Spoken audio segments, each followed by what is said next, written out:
굿모닝, 여러분의 아침 햇살이 되고 싶은 남자 김현웅입니다. 굿모닝, 여러분의 아침 공기가 되고 싶은 여자 추희정입니다. 2017년이 이젠 정말 막바지에 다다랐습니다. 2017년도 이제 끝이구나 이런 생각을 하게 되니까 내가 2017년 한 해를 잘 살아왔나? 그리고 계획한 것들은 잘 지켰나? 이런 생각을 하게 되는군요. 네, 연말연시가 되면 많은 분들이 한 해를 되돌아보고 또 해돋이 계획도 세우시는데요. 기상청에 따르면 2018년 1월 1일에는 전국에 맑은 하늘이 드러나면서 해돋이가 가능하다고 하니까요. 보다 활기찬 새해 계획 세워보시기 바랍니다. 자, 저희도 2017년 마지막 생방송으로 오늘 여러분께 전해드립니다. 네. 조금 아쉬운 마음도 있습니다만 정리를 할 수 있는 그런 시간이 될 것 같은데요. 오늘 다양한 정보 준비했으니까 끝까지 함께해 주시고요. 날씨부터 확인해 보겠습니다. 날씨로 출발!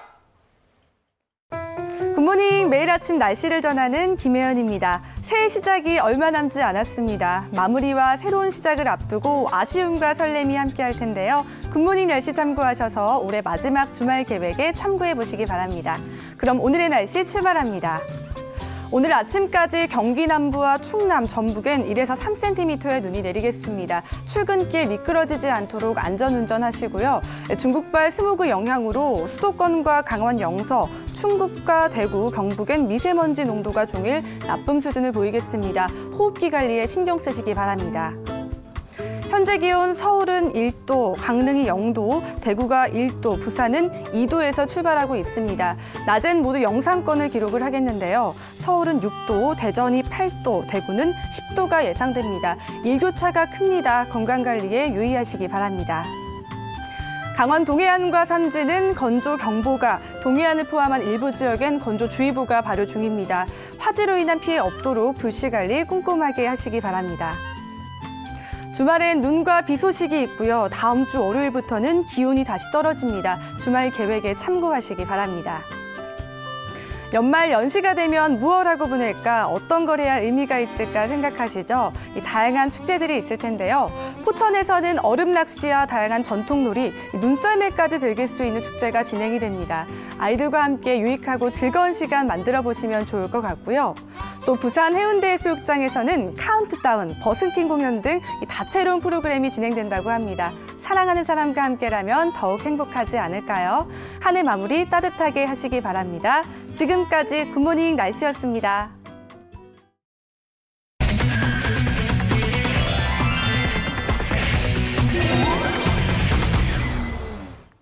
피플 앤 이슈 시간입니다. 오늘도 정철진 칼럼니스트 나오셨습니다. 어서 오십시오. 네, 안녕하세요. 자, 전북 전주에서 실종됐던 5살 고준희 양을 다들 기억하실 텐데요. 정확한 실종 기간도 알 수 없었고 가족까지 수사에 비협조적이라 그동안 궁금증이나 의혹이 많았었는데 충격적인 사실이 밝혀졌습니다. 친부가 준희 양의 시신을 야산에 유기한 사실을 그렇습니다. 자백했네요. 네. 올 한 해가 끝나가고 마무리되는 시점에 정말 끔찍하고 또 안타까운 그런 소식이 전해왔습니다. 온 국민의 관심을 받고 있는 이 고준희 양 실종 사건, 어젯밤 11시 반경요, 이 고준희 양의 친부, 친아빠가, 친아버지가 모든 사실을 경찰에 터널놨는데 이미 고준희 양은 사망을 했고 자신이 이제 군산에 있는 한 야산에다 이 사체를 유기했다라고 실토했다라고 합니다. 이게 처음에는 경찰도 실종 사건으로 이제 신고를 받아서 그쪽으로 이제 치고 들어갔었는데 점점 조사를 하면 할수록 가족들에게 많은 이상한 점을 발견했다고 하지 않습니까?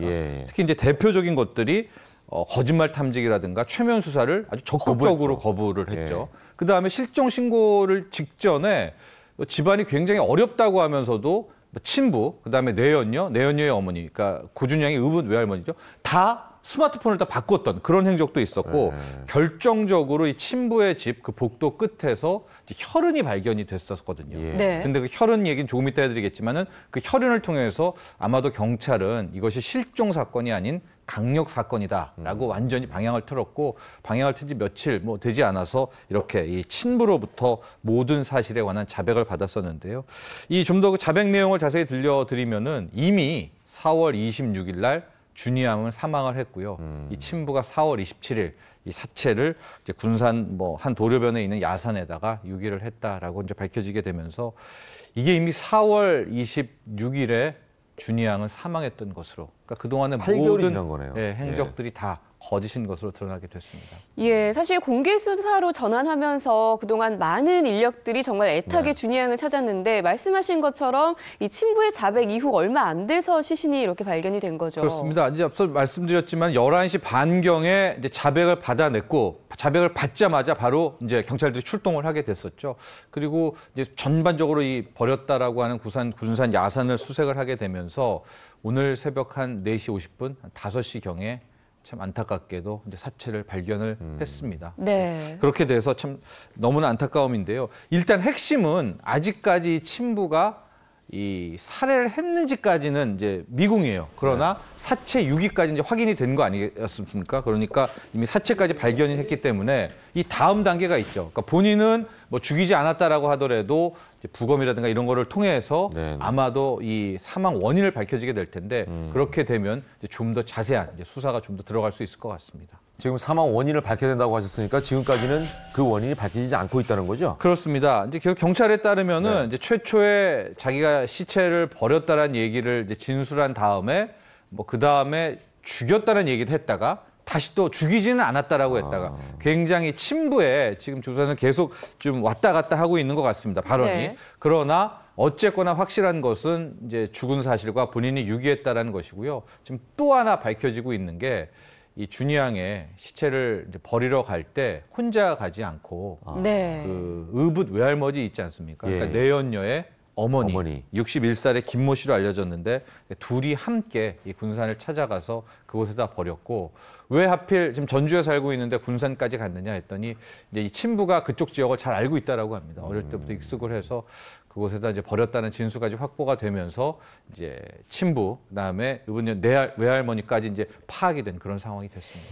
예, 이렇게 친부의 진술도 오락가락하고 이런 전반의 상황들을 보면 함께 실종 신고를 했던 내연녀와 내연녀의 어머니 역시 공모를 했을 가능성이 충분히 있어 보이네요. 그렇습니다. 일단은 친부와 그 의붓 외할머니까지는 파악이 되지 않았었습니까? 근데 그럼 내연녀는 이 사건에 뭐 전혀 무관한 것인가? 경찰은 그렇게 바라보고 있지 않습니다. 앞서도 얘기했지만은 그 친부가 홀로 살고 있는 집 복도에 혈흔이 발견됐었고 네. 그게 사람 혈흔이어서 바로 이제 국가수에 의뢰를 했었는데요. 그 혈흔 속에는 이제 준이 양의 유전자, 그다음에 친부의 유전자, 네. 그다음에 내연녀 이 씨의 유전자가 다 함께 섞여 있었다라는 거예요. 그러니까 이것이 이제 살해 과정에서 묻은 피인지 아니면은 평상시에 준이 양을 학대를 많이 해서 그때 당시에 묻은 건지 일단은 좀 더 조사를 해봐야 되겠지만 일단 내연녀의 DNA도 저 혈흔녀에서 발견되지 않았었습니까? 네, 그러니까 일단은 사건을 친부, 내연녀 또 내연녀의 어머니인 의붓 외할머니까지 같이 하게 돼서 지금 현재로는 그 준이 양의 의붓 외할머니까지도 긴급 체포해서 경찰에서 조사 중이라고 합니다. 네. 사실 실종된 줄만 알고 전 국민이 공개 수사 이후에 고준희 양을 찾는데 많이 집중을 하지 않았습니까? 그렇죠. 예, 그때는 이제 희망이란 게 있었는데 네. 싸늘한 시신으로 돌아오다 보니까 절망감을 느낄 수 있는 그런 사건입니다. 어쨌거나 안타까운데 이 상황 속에서도 진실이 꼭 밝혀지길 바라는 마음으로 다음 소식으로 넘어가 보도록 하겠습니다. 네, 이번에는 어제 있었던 충격적인 네. 사고 소식입니다. 도심 한복판에서 크레인이 쓰러지면서 버스를 덮쳤다고요? 그렇습니다. 이제 참 올해 마지막 방송인데 네. 연이어서 좀 안타까운 사고들 전해드리게 돼서 좀 마음이 그런데요. 어제 강서구에서요. 오전 한 9시 40분경이었었습니다. 이동식 대형 크레인이 저기 화면 속에 보시면은 저 굴착기를 들고 이제 건물 위로 올라가서 작업을 하려고 하다가 저 굴착기 무게가 한 5톤 정도 된다라고 하거든요. 예. 저 무게를 견디지 못하고 지금 화면 속에 것처럼 저 이동식 떨어졌네요. 크레인이 확 예. 꺾여버립니다. 예. 그랬는데 너무나 안타깝게도 저 크레인이 꺾이게 되는 그 바로 밑에 버스가 지나가고 있었던 거예요. 예. 그래서 저 버스, 저 이동식 저 밑에 모습이고요. 예. 저 윗부분입니다. 예, 이게 파워 꺾인 크레인이 거죠. 이제 예. 꺾이면서 쭉 내려왔고요. 그게 저렇게 바로 됐었군요. 저 버스 위를 덮치게 되면서요. 버스 안에서 많은 승객들이 다쳤는데 1명, 50대 여성 1명은 이제 사망을 했고 한 15명 정도가 부상, 지금 16명이 부상인데 부상자 중에 1명이 굉장히 또 중상이라고 합니다. 그런 사고가 발생이 돼서 지금 현장의 모습들 보고 계신데 네. 이게 우리가 평택 크레인 사고 있은 지 참 며칠 되지 않지 않았었습니까? 그러니까요. 근데 또 한 번 저런 크레인 사고가 나게 되면서 아니 그때 우리가 주의하자 안전 점검했는데 네. 도대체 뭘 한 것이냐? 네. 이제는 저 크레인 무서워서 항상 하늘을 보고 걸어 다녀야 되는 것이냐? 국민들의 참 저는 어떤 일들이 쏟아지고 있는 그런 네. 상황이 됐습니다. 방금 전에도 말씀하셨잖아요. 얼마 전에도 있었는데 또 생겼다. 네. 이제 많은 국민들이 도대체 왜 이런 일들이 반복돼서 생기는 거지? 네. 이제 이런 생각을 할 것 같아요. 그렇습니다. 현재 보면은요, 2012년 이후부터 저는 고정 크레인 또 이동 크레인 사고에서 발생한 사망자 수가 모두 100명이 넘고요. 올해에만 크레인 관련 사고로 목숨을 잃은 분들이 20명 정도가 됩니다. 그러니까 이 크레인 사고라는 게 이미 2012년부터 뭐 그 전부터겠죠. 우리들 모두에게는 알려진 그런 사건 사고 아니었었습니까? 그래서 이제 크레인에 대한 주의들 많이 하자는 이야기가 있었는데도 좀처럼 이제 개선이 되지 않고 있는 그런 상황입니다. 그래서 왜 그런가? 왜 우리의 크레인 사고들이 이제 많이 나고 있는가라고 이제 하는데요.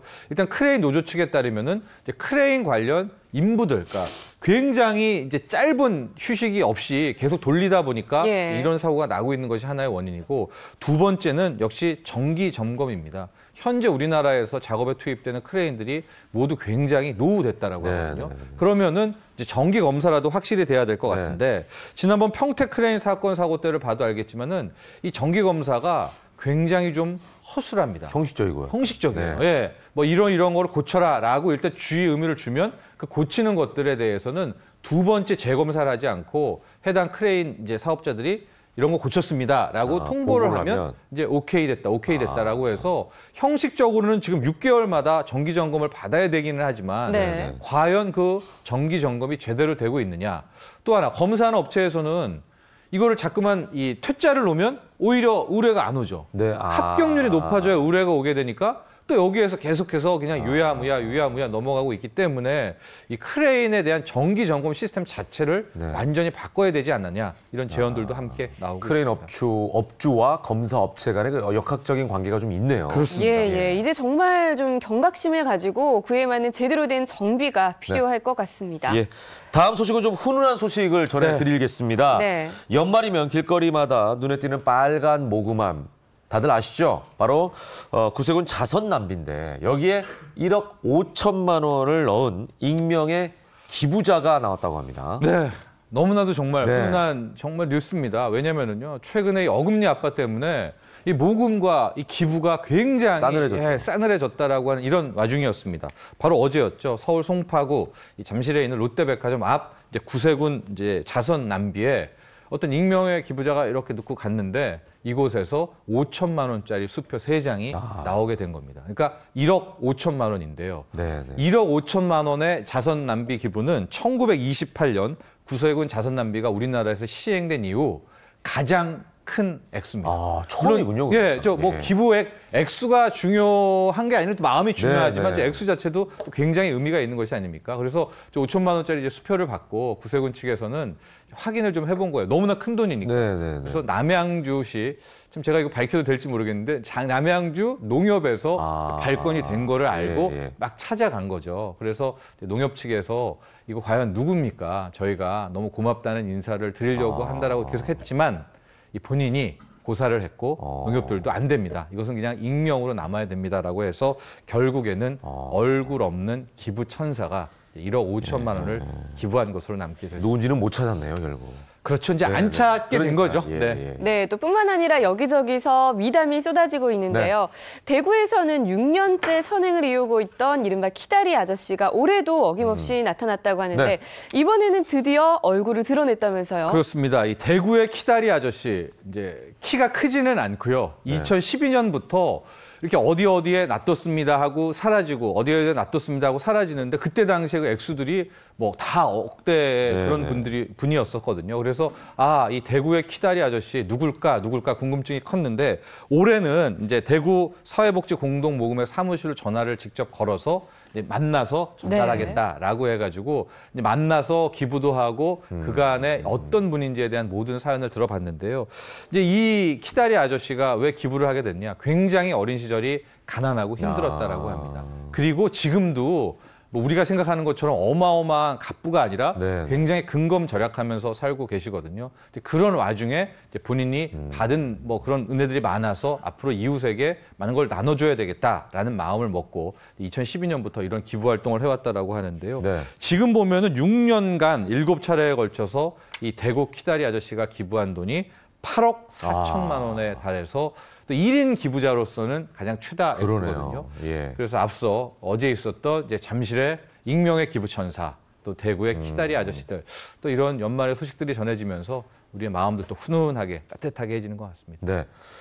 조금 조심스러운 건 이렇게 고액의 기부자가 나온다라고 하면 아이고 나는 뭐 이거 넣어서 되겠어. 이런 생각은 절대 하시면 안 됩니다. 맞아요. 이 마음이 중요하다는 걸 다시 한번 말씀을 드릴게요. 자, 다음 소식 간단하게 좀 전해야 될 것 같습니다. 네. 소상공인은 물론 서민의 물가까지 위협하는 전기용품 및 생활용품 안전관리법, 약칭 우리가 이제 전환법이라고 하는데 네. 실검에 계속 오르내리고 있거든요. 당장 이틀 남은 내년 1월부터 시행할 가능성이 높아졌죠. 네, 뭐 간략하게 네. 정리를 드리면 전환법이 뭐냐면요. 우리 옛날에는 KC 인증받는 게 전기용품만 인증을 받았잖아요. 그렇죠. 근데 이게 안 되겠다. 우리 뭐 피부에 닿는 거, 옷이라든가 신발이라든가 네. 의류, 가방에도 같이 KC 인증 만지를 받자라고 해서 공산품과 이 전기용품을 통합한 이 전기안전에는 전환법이라는 것이 이제 새롭게 만들어졌고 네. 이게 내년 1월부터 시행이 됩니다. 근데 이게 뭐가 문제냐면 의류, 신발, 가방, 영세 소상공인들이 많잖아요. 아, 그렇죠. 근데 이분들이 KC 인증을 받으려면 건당 거의 한 뭐 10만 원권이 들고요. 이 KC 인증이 문제가 뭐냐면은 같은 의류라고 해도 네. 염색에 따라서 즉 뭐 빨간 옷, 파란 옷, 흰 옷이 있으면은 다 따로따로 받아야 받아야 되는 거예요? 돼요. 예. 아이고. 그래서 그 비용이 엄청나기 때문에 그동안에 영세 소상공인들을 위해서 좀 다르게 개정을 해달라라고 해서 개정안이 발의가 됐었습니다. 네. 시행 기간도 연장될 뿐만 아니라 뭐 일부 생활용품에 대해서는 좀 아예 KC 인증 자체를 의무적으로 면제를 한다라든가 네네. 또 병행 수입 같은 경우에는 뭐 한 수입업자가 한 번에 수입을 해서 KC 인증을 받았으면 이제 또 다른 병행 수입업자가 받을 예. 때는 그게 면제가 된다라든가 아. 또 구매 대행 같은 경우에는 뭐 약간 뭐 어느 정도의 페이버 혜택을 줘서 네네. 이런 영세 소상공인들에게는 KC 인증을 통한 부담이 없도록 네. 저런 식으로 이제 개정안이 나와서 아 많은 소상공인 분들이 개정안이 통과되겠구나라고 했었는데 결과적으로 국회가 파행으로 가면서 아이고. 예. 통과가 안 된 겁니다. 큰일 났네요. 그래서 이제 며칠 안 남았지만 국회가 빨리 좀 나서서 아유. 이 전환법 네. 개정안은 통과를 해야 네. 그나마 또 국회의원 역할 다 하는 거 아니겠습니까? 그렇죠. 예. 좀 빨리 발빠르게 움직였으면 좋겠고요. 마지막으로 영상으로 보는 이슈 전해주시죠. 네. 네, 테트리스, 갤러거 정말 옛날 오락 게임인데 완전히 사라졌죠. 그러나 최근에 이런 옛날 게임들이 부활하고 있다고 합니다. 영상을 통해서 확인하시죠. 조이스틱을 움직이는 재빠른 손놀림. 어른들이 옛날 게임, 일명 레트로 게임에 빠져있는 이곳은 30, 40대가 주로 찾는 한 레트로 게임 카페. 단골 손님 황민수 씨는 직접 수집한 레트로 게임만 5만 개가 넘습니다. 시간이 지날수록 새로운 걸 발견하게 되고 또 다른 감정이 느끼다 보니까 하나부터 열까지 많이 모아지더라고요. 뭐 새로운 도취감 같은. 이곳에선 다양한 게임팩을 구매할 수도 있는데요. 가격은 천차만별입니다. 국내에서 구하기 힘든 이 게임팩은 110만 원을 호가합니다. 레트로 게임을 좋아하는 사람들이 모일 수 있는 장소가 있으면 좋을 것 같다는 생각에 어렸을 때부터 많이 좋아했었고 한 온라인 쇼핑몰에서 아날로그 게임 관련 상품은 최근 3년간 79% 성장했고 전자상가에는 가정용 오락기 판매가 호황입니다. 흰색으로 이게 케이스 색상이 바뀌면서 또 디자인 부분에 신경을 쓰니까 요즘 소비자들이 많이 찾으시는 거예요. 추억의 옛날 게임, 팍팍한 일상으로 인해 어린 시절의 향수가 소비로 이어졌다는 분석도 나옵니다. 채널A 이다혜입니다.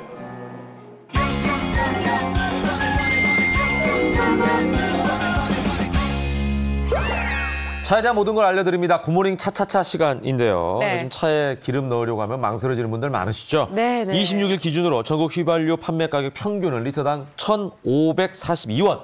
네. 휘발유 가격이 21주 연속 오르고 있다 보니까 많은 분들이 두렵다라고까지 얘기하는 분들이 있습니다. 그렇습니다. 네. 최근 5, 6개월 사이에 무려 7%가 오른 거라고 하는데요.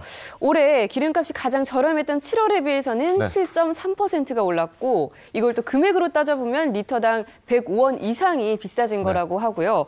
또 전국 17개 시도 모두 올해 들어 이달에 올해 최고가를 갈아치웠다고 하는데요. 문제는 대부분 지역이 매일매일 기름값이 오르고 있다는 건데요. 네. 자세한 이야기 산업부 황규락 기자와 나눠보겠습니다. 어서 오십시오. 반갑습니다. 네, 안녕하세요. 네. 네, 말씀하신 것처럼 요즘 기름값 때문에 기름 넣기가 무섭다는 분들이 네. 굉장히 많으십니다. 그렇다고 안 넣을 수도 없죠. 그렇죠. 예. 그렇다고 안 넣을 수도 없으니까 이러지도 저러지도 못하시는 예. 분들이 꽤 많으신데요. 그러나 하늘이 무너져도 이 솟아날 구멍이 있다고 하죠. 네.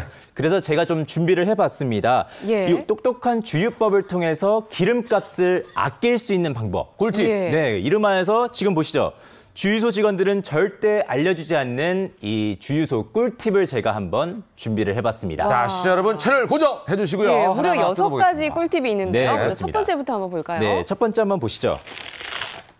달력이 나왔습니다. 달력. 네, 지금 수요일에 보니까 빨간 매주 표시가 되네요. 수요일에 이렇게 수요일엔 표시가 빨간 되네요. 장미를. 아, 네, 그렇죠. 네. 수요일에 빨간 장미를 대신에 예. 이제 첫 번째 꿀팁은요. 이 수요일을 공략하라라는 겁니다. 예. 이게 이유가요. 수요일에 일주일 중에 이제 하루를 좀 고르자면은 수요일에 넣는 게 가장 이 기름값이 싸게 그래요? 예, 넣을 수 있다는 건데 이유는요. 오. 예. 정유사들이 이 주유소의 기름값을 이제 줄 때 예. 주로 수요일에 준다고 해요. 그러면은 주유소들이 그 값을 받아서 예. 목요일 날에 보통 기름값을 올리거나 내립니다. 그러니까는 수요일에 넣는 게 가장 올리기 싸게. 전날이군요, 수요일. 네, 그렇습니다. 그리고 또한 주유소들이 또 주말 같은 데는 이제 사람들이 많이 몰리잖아요. 네. 그렇게 되면은 주말 나들이객을 대상으로 해서 그러니까 그 기름값 가격을 조금 네. 올린다고 합니다. 네. 그러니까 상대적으로 다른 날들보다는 수요일이 통계적으로 좀 더 저렴하다는 게 사실 밝혀진 거죠. 그렇기 때문에 여러분들은 좀 기름을 넣으신다면은 네. 수요일을 공략하시는 게 네. 좋을 것 같습니다. 수요일엔 빨간 장미를 향한 수요일엔 기름을 넣어. 기름을 넣어야죠. 네. 그러네요. 자, 두 번째 가보겠습니다. 네, 두 번째 꿀팁 한번 보여드리겠습니다. 아, 이번엔 시계가 나왔습니다. 그러네요. 4시부터 8시까지라고 표시가 돼 있는데 이때 넣으라는 얘기겠죠? 네, 그렇습니다. 이게 4시부터 8시가 아침, 새벽 시간이잖아요. 네네네. 그래서 두 번째 꿀팁은요. 기름을 넣을 때는 이른 시간, 아침이나 이른 아침. 새벽을 이용하라는 겁니다. 예. 이게 이유가 사실 기름의 어떤 특성 때문인데요. 네. 기름, 이 휘발유의 특성이 날씨가 추워질수록 밀도가 올라간다는 겁니다. 즉 다시 말하면 치밀해지는군요. 네, 그렇습니다. 네. 같은 가격의 양을 넣어도 날씨가 추울수록 더 많이 들어간다는 거죠. 그러니까는 요즘 같은 때가 여름보다 훨씬 더 기름값을 아낄 수 있는 거고요. 그러네요, 겨울에. 특히나 일교차가 큰 날. 그러니까 그런 날에는 낮보다는 이른 아침, 새벽 네. 이렇게 좀 날씨가 좀 추운 날에 예. 이게 기름을 넣으면은 더 많은 양을 주유할 수가 있다는 거고요. 예. 반면에 비나 눈이 오는 이 습도가 높은 날 있잖아요. 이런 네. 날은 사실 주유를 좀 피해 주시는 것이 좋습니다. 왜냐하면요. 네. 이렇게 습도가 높아지면요. 자동차 연료 탱크 안에 예. 이 바닥이나 네. 좀 벽면 부분에 그러니까 습기가 차게 됩니다. 예. 이 물방울들이 그러니까 있는 상태에서 주유를 하게 되면은 이 물방울들이 기름에 섞여 들어가기 때문에 자동차에도 안 좋고 네네. 그만큼 기름도 덜 들어가게 되는 겁니다. 아, 그러네요. 이야, 정말. 근데 이제 겨울에 넣으면 네. 좋다고 하는데 그렇다고 해서 겨울에 잔뜩 넣어놨다가 여름까지 쓸 수가 없으니까. 아, 그렇죠. 여름이나 이럴 때는 새벽 같은데 서늘할 때 넣어라. 네, 이제 맞습니다. 팁이네요. 야, 예. 들으면 들을수록 정말 꿀팁인 것 그러네요. 같은데요. 예. 세 번째로 넘어가 보겠습니다. 네. 네, 세 번째. 네, 주유소 직원들은 절대 알려주지 않는 주유소 꿀팁입니다. 어. 네, 이번에는 또 PM이에요.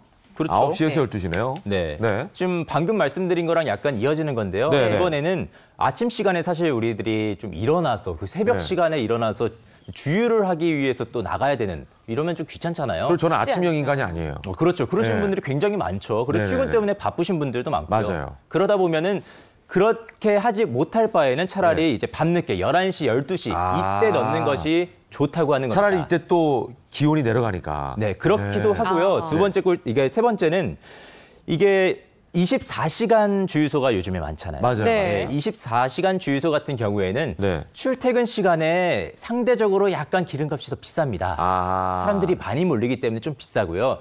반면에 이제 사람이 없는 시간대 11시, 12시 이때는요. 네. 또 이제 상대적으로 기름값이 싸집니다. 요런 좀 꿀팁을 이용하시면은 네네. 기름값을 좀 저렴하게 네. 좀 주의하실 수 있다는 것을 알려드리는 겁니다. 우리 이제 주유소 그러면은 딱 고정 금액으로 넣는 줄 알았는데 네. 그게 아니네요. 이게 하루에도 몇 번씩 바뀝니다. 성수기가 있고 비수기가 있는 것처럼 네. 여기도 마찬가지로 많이 몰리는 시간은 조금 더 받을 수도 있다는 그렇습니다. 얘기. 네네. 그걸 기억해야 될 것 같습니다. 예. 네 번째 꿀팁 공개해 주시죠. 자, 네 번째를 한번 봐주시겠습니다. 이번엔 차가 나왔습니다. 예. 주유차 같은데. 네. 주유차가 땀을 흘리고 있네요. 뭐죠? 한 가지 힌트를 더 드리자면 제가 지금 잠깐 들 건데요. 예. 요거를 한번 보시죠. 예. 요거 뭔지 혹시 아실까요? 주유차가 와서 기름을 넣고 있는 장면 아닌가요? 아, 네, 맞습니다. 네. 이 만약에 기름을 넣으실 때 네. 이런 풍경을 보신다면 좀 어떻게 하실 것 같습니까? 그러면은 기다리겠죠. 생각 같아서는 네네. 일단은 새로운 기름이 왔네? 네, 그렇죠. 새로운 기름. 조금 더 기왕이면. 신선한 네네네. 기름을 네, 기왕이면 뭐 넣을 수 먹는 건 있어요. 아니지만 네네네. 새로운 기름이니까 넣고 싶다는 생각이 들지 않을까요? 아, 그렇죠. 많은 분들이 이렇게 주유 수송 차량을 보시면요. 네. 네. 새로운 기름이네, 그러니까요. 신선한 그러니까 기름이네, 네. 지금 넣어야 되겠다라고 네. 생각하시는 분들이 꽤 많으실 텐데 네. 사실 이번 꿀팁은요. 이런 풍경, 이 주유 수송 차량을 보신다면은 네. 왔던 길을 돌아서 나가라. 왜요? 왜냐면요, 네. 이렇게 수송 차량이 보이면은 지금 기름을 주유소에 넣고 있다는 그러니까. 거잖아요. 네. 이 주유소 안에 있는 큰 저장 탱크에 지금 기름이 들어가고 있다는 건데 이렇게 새로 기름을 쏟아붓게 되면은 네. 기름 탱크 밑바닥에 있던 침전물들이 위로 올라오면서 기름들이 섞이게 됩니다. 그러네. 네. 우리 물통에도 이렇게 물이 남아 있을 때 네, 보리차 같은 거 생각하시면 돼요. 추가적으로 네네네. 붓게 되면 밑에는 이제 막 떠오르잖아요. 네, 맞습니다. 바로 그 현상인데요. 예. 그렇게 되면은 이 상태에서 내 자동차에 이 기름을 넣는다면은 네. 이 부유물들이 그대로 들어갈 따라오겠구나. 수 있고 또한 이 부유물들 때문에 기름이 덜 들어갈 수가 있는 겁니다. 미처 생각을 못했던 부분이네요. 네, 그렇죠. 그러네요. 예. 자, 5번째로 넘어가겠습니다. 네. 이제 5번째. 요건 좀 쉽네요. 우리가 흔히 얘기하는 방송 용어가 아닐 수도 있습니다만 만땅을 채우지 마라. 네, 맞습니다. 네. 저에게 해당되는 얘기 그러니까 같은데요. 보통 이제 기름은 만땅 주세요 이런 표현을 많이 쓰니까. 네. 이 등 따시고 배부르면 기분 좋은 것처럼. 그러니까. 네, 네. 이제 기름을 가득 주유하면 든든하잖아요. 왠지 내가 먹은 것처럼. 네네. 저는 무조건 매번 꽉꽉 채워서 다니거든요. 매번 꽉꽉 드시나요? 네. 그러시는 분들 상당히 많습니다. 예. 그런데 네. 뭐 다들 아시다시피 이렇게 기름을 가득 채우게 되면 상대적으로 차량 무게가 무거워지잖아요. 그렇게 그렇죠. 되면은 또 그만큼의 힘이 더 들게 되고 그러면은 기름을 더 쓰게 돼서 연비가 낮아지는. 그러니까 기름을 채울수록 연비가 낮아지는 효과가 나게 되는 겁니다. 그렇죠. 그렇게- 왜 네. 힘내야 된다고 해가지고 쌀 가마니를 지고 다니면 힘들잖아요. 그렇죠, 그렇죠. 네, 막 그거 그런 먹을 때마다 효과가 퍼먹어야 되는 거지. 네네. 지고 다니면서 먹을 수는 없잖아요. 네, 맞습니다. 그거랑 비슷한 이치네요. 그래서 적당한 기름 비율이요 한 3분의 2 정도가 3분의 2. 가장 적당하고요. 그다음에 그렇군요. 네. 3분의 2 정도가 적당한데 또 어떤 분들은 또 이러시는 분들도 있어요. 이 기름 주유 경고등이 깜빡깜빡 들어오잖아요. 네네. 그럴 때까지 자동차를 모시다가 네. 이때서야 주유를 하시는 분들이 많습니다. 아니 왜냐면 예. 지나쳐가지고 까먹어서 그런 경우도 많아요. 그렇습니다. 예. 근데- 그리고 또 불이 네. 들어와도 어느 정도는 갈 수 있다 하면서 좀 그런 믿음이 방심하는 있죠, 또. 분들도 계시죠. 네, 근데 그러면은 사실 안 돼요. 왜냐면요. 그것도 차에 안 좋군요. 네, 차 밑바닥에 이제 기름이 찰랑찰랑 들어가게 되지 않습니까? 네, 네. 이때 주유를 하게 되면은 차 밑바닥에 이 기름이 닿게 돼서 첫 번째는 이제 산화를 해서 기름이 없어지게 됩니다. 밑바닥에 닿으면서 기름이 없어지는 거예요. 네. 그다음에 두 번째는 밑바닥에 닿으면서 거품이 생기기 때문에 또 그만큼 차에도 안 기름이, 좋네요. 네, 덜 들고 차에도 안 좋은 겁니다. 굉장히 중요한 포인트 또 네. 짚어주셨고요. 자, 6번째 꿀팁으로 가볼까요? 벌써 네, 마지막 여섯 꿀팁이네요. 번째입니다. 예. 야, 아주 뭐 굉장히 중요한 꿀팁들 많이 주고 있습니다. 요거는 좀 무슨 뜻일까요? 원이냐 리터냐 뭐죠? 원이냐 리터냐. 네, 그러니까 우리가 원, 리터나. 얼마 넣어주세요 이럴 때 그렇죠. 5만 네네. 원어치 넣어주세요 이런 사람이 맞아요. 있고 저 같은 경우는 50리터 넣어주세요 이렇게 얘기합니다. 저도 리터로 넣고. 두 분 다 잘하시고 계신. 괜찮은 거예요? 네, 괜찮습니다. 이번 꿀팁은요. 네. 원 단위보다는 리터 단위로 넣어라라는 겁니다. 이게 석유시장 감시 단위 한번 주유소 꿀팁을 이야기를 한 적이 있어요. 여기서 네네네. 주유 시 원 단위보다는 리터 단위로 주유하세요라고 말을 한 적이 있는데 그 이유가요. 네. 이제 최근 정량 미달 주유소가 종종 적발이 되고 있기 때문입니다. 왜요? 이제 정량 미달 주유소라면 이 사람들 속이는 그렇죠. 그런 거잖아요. 네. 이게 주유소에서 주유할 때 많은 분들이 뭐 2만 원, 3만 원어치 넣어주세요. 네. 라거나 아니면 뭐 가득 채워주세요. 네. 라고 말들을 하시는데 이렇게 말을 하면 이 두 가지 경우에는 일부 악덕업자들이 프로그램을 설치를 합니다. 그래서 네. 이 두 가지 경우에는 정량보다 약 4% 정도 미달이 되게 주유를 해요. 그러면 사람들이 속고 왜 이러지? 그러니까 기계를 조작해가지고 네네. 예, 뭘 4% 정도 부족하게 들어가니까 기름을 가득 차오게 되면 그 이상의 돈을 더 내게 되는 내는 거예요. 거죠. 그죠? 네네, 가득 맞습니다. 차는 거는 똑같지만 그 양이 다르니까. 네, 양이 다르게 가격이 더 올라간다는 거죠. 네, 그런데 뭐 네. 정작 운전자들은 그 사실을 모르니까 그럴 수 있겠네. 깜빡 속게 되는 거죠. 예. 네. 예, 그렇게 되면 그러면 우리가 정량 미달 주유소를 좀 피할 수 있는 방법이 혹시 있을까요? 네, 그럴 줄 알고 네. 하나를 좀 준비를 해봤습니다. 네. 이 정량 미달 주유소들이요, 바로 이런 거, 이 단속 회피 수법이 있다고 합니다. 단속을 회피하는 수법이 근데 있군요. 다시 말하면은 단속을 회피하는 수법만 알면 우리가 이걸 역이용할 수 있잖아요. 그러네요. 네, 그럼 한번 말씀해 드릴게요. 예. 첫 번째는 리터 단위로 설정해 주유한다. 그러니까 리터 단위로 설정을 하면은 정량이 나오게끔 그렇죠. 한다. 이 말이고요. 예. 두 번째는 이 10,000원이나 30,000원 등 금액 단축키 말고 이 숫자판, 우리가 그 키보드에 있는 숫자판으로 예. 입력하면 정량이 나오게끔. 숫자판이 있고 그 옆에는 이제 많이 쓰는 단위로 그렇죠. 10,000원, 네네네. 3,000원 누르는 키가 있거든요. 예, 네네. 맞습니다. 예, 그렇게 하면은 또 정량이 나오게끔 하는 게 예. 있고요. 마지막에는 이 취소 버튼을 3초 이상 누르면은 예. 이 정량이 나오게끔 주유를 하게끔 이 설정이 되는. 네, 이런 걸로 단속을 피하기 위해서. 회피하는 건데요. 바로 이 방법을 역이용해서 우리가 좀 네, 의심이 네. 가는 주유소를 가면은 이 방법을 좀 해서 좀 리터 단위로 주유를 하시거나 아니요, 예, 예. 제가 또 저걸로 숫자판으로 좀- 직접 누르거나. 네네, 눌러주세요라거나 네. 좀 누르거나 네. 이렇게 하면은 좀 어허. 속지 않고 네네네. 살 수 있는 꿀팁이 되지 않을까 합니다. 예, 알겠습니다. 예. 자, 이걸 다시 한번 정리해 드릴게요. 기억하시겠습니까? 바로 요겁니다. 일은 아침에 주유하라 두 번째였고요. 수요일을 공략하라. 새벽 시간이 어렵다면 밤늦게 주유하라. 네. 주유소에 수송트럭이 보이면 그냥 나와라. 절대 가득을 외치지 마라. 원보다는 리터 단위로 주문하라. 자, 이 6가지 꿀팁을 잘 기억하셔서 여러분 가정경제에 도움을 좀 얻으시기 바랍니다. 네. 오늘 말씀 잘 들었습니다. 감사합니다. 고맙습니다. 감사합니다.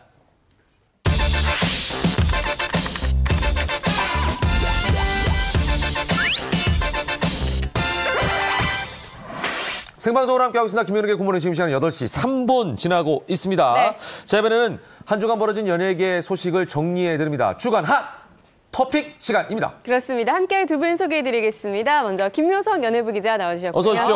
반갑습니다. 안녕하세요. 그리고 오늘 처음으로 굿모닝과 함께한 분이죠. 네. 김민 정찬민 씨 모셨습니다. 반갑습니다. 반갑습니다. 굿모닝 고객님 여러분 많이 당황하셨어요. 네, 안녕하세요. 보이스피싱 전문 개그맨 정차민입니다. 반갑습니다. 반갑습니다. 잘 몰라봤어요. 처음에 수염을 기르셔가지고. 네. 그때는 막 이대파 깔맞하고 막 이렇게 하셨던 기억이 나는데. 네네, 맞습니다. 이수지 씨랑 같이. 네, 맞습니다. 그죠? 예, 오늘 반갑습니다. 자, 그러면 이제 첫 번째 소식부터 저희가 한번 네. 전해드리도록 하겠습니다. 예, 정말 오늘로 네. 2017년을 단 이틀 남겨두고 있는데 올 한 해 정말 연예계에 다사다난한 소식이 많았습니다. 네네. 결혼부터 임신 그리고 뭐 사망 사건까지 많았었죠. 그렇죠. 예. 자, 그중에서도 특히나 많이 들려온 소식은 바로 소송에 휘말린 각종 사건 소식이었는데 네. 사기, 성추행, 의료 등 그 이유가 아주 다양했었죠. 하지만 처음 사건이 수면에 올라올 때만 크게 화제가 되고 네. 그리고 소송 재판이 길게 이어지면 이제 기간이 길다 보니까 점점 사람들 기억 속에서 사라지는 경우들이 네. 많이 있었습니다. 자, 오늘은 올해를 넘겨 내년까지 이어질 예정인 연예계 사건들과 소송 내용들은 뭐가 있는지 다시 한번 짚어보는 시간을 가져보겠습니다. 네. To be continued. 2018년에도 계속되는 연예계 소송 전쟁이라는 제목으로 함께합니다. 네, 네. 먼저 첫 번째 소송 전쟁부터 살펴보죠. 네. 지금은 맞고 그때는 틀리다. 영화 제목이죠? 대충 네, 짐작이 누군지 알 것 되시죠? 같습니다. 바로 네. 홍상수 감독의 감독입니다. 이야기죠. 네, 그렇습니다. 사실 소송을 준비하기까지, 소송이 시작되고 난 다음에 재판을 하기까지, 재판이 진행되고 난 다음에 결과가 나오기까지 굉장히 많은 시간이 걸리고 진이 빠지는 일인데요. 네, 맞아요. 아마도 홍상수, 김민희 씨도 바로 이 경우가 해당되지 않을까 싶습니다. 정말로 우리나라뿐 아니라 정말 해외에서도 세기를 뭐 뒤흔든 그런 스캔들이라고 해도 과언이 아닌데요. 네네. 2015년 영화 지금은 맞고 그때는 틀리다를 통해 그들이 말하기로는 사랑하는 사이로 발전이 됐습니다. 네네. 그리고 많은 논란이 있다 보니까 지난 3월이죠. 공식적인 자리에 두 사람이 직접 나타나서 네. 우리 두 사람은 사랑하는 사이이다. 저희 나름대로 진솔하게 사랑을 하고 있다라고 인정을 해버립니다. 두 사람의 나이 차이 22살입니다. 근데 네. 나이는 사실 문제가 안 되죠. 네. 네. 그런데 신분이 문제는 문제예요, 신분. 그렇습니다. 네. 홍상수 감독은 아내와 자식이 있는 유부남이기 때문입니다. 그렇죠. 예. 어떠한 법적 절차도 밟지 않은 상태에서 새로운 여성과 사랑에 빠지게 된 거죠. 네. 그래서 열애 사실을 인정했기 때문에 본격적으로 법적인 이혼 절차에 홍 감독이 진행을 하기 시작합니다. 그런데 이 소장을 아내가 7차례나 받지 않아요. 그래서 공시송달이라는 것으로 재판이 그냥 진행이 되는데 네. 무려 13개월 만에 이혼 재판 첫 번째 기일이 잡힙니다. 지난 15일이었는데요. 이 첫 재판 역시 단 10분 안에 마무리가 됩니다. 왜냐하면 이 자리에 홍상수 감독의 변호인만 참석을 해서 그냥 법적인 서류들만 제출을 하고 끝났기 때문인데요. 아내 측은 참석을 하지 않은 것으로 전해지죠. 네, 그리고 네. 두 번째 변론 기일이 내년 1월 19일입니다. 네, 그런데 네. 만약에 이때도 홍상수 감독의 변호인만 나오고 아내가 나타나지 않는다라고 네. 한다면 결국 홍상수 감독의 뜻대로 이혼이잖아요. 이혼으로 결론이 날 확률이 높습니다. 그러네요. 예, 그런데 최근 이 홍상수 감독이 대중들의 눈에 좀 벗어나는 근황이 또 하나 더 전해졌다면서요? 네, 어떤 맞습니다. 홍상수 감독님의 어머니가 또 치매를 앓는 동안 그 부인이 4년 동안 간병을 했다고 전하고 있는데요. 이를 들은 누리꾼들은 치매를 앓고 있는 시어머니를 무려 4년이나 돌본 아내와 또 대학생 딸까지 둔 가장이 젊은 여배우와 불륜각에 빠졌다는 것에 대해 적지 않은 비난을 보내고 있습니다. 네. 그러던 지난 12월 5일 홍 감독의 부인의 모친, 즉 홍 감독의 장모가 세상을 떠났는데요. 하지만 현재 부인과 이혼 소송 중인 홍 감독은 마지막까지 빈소를 찾지 않아 더욱 논란이 가중이 됐습니다. 또 일부 누리꾼들은 첫 이혼 소송 공판도 불참하고 또 장모의 장례식까지 불창을 하는 우리 홍상수 네. 감독이야말로 정말 프로 불참러가 아닌가 그런 반응이 빗발치고 있습니다. 네네네. 자, 화제의 스캔들이었던 만큼 대중들의 이목이 집중되고 있습니다. 누구 하나 상처받지 않고 잘 정리가 됐으면 좋겠다는 바람이 드는데 어떻게 될지 모르겠네요.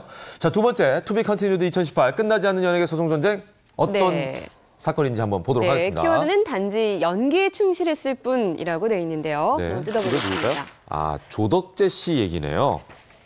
그죠? 네, 맞습니다. 올해 가장 핫했던 성추문 사건이었죠. 그런데 이 사건은 사실 지난 2015년부터 3년째 논란에 휩싸였었습니다.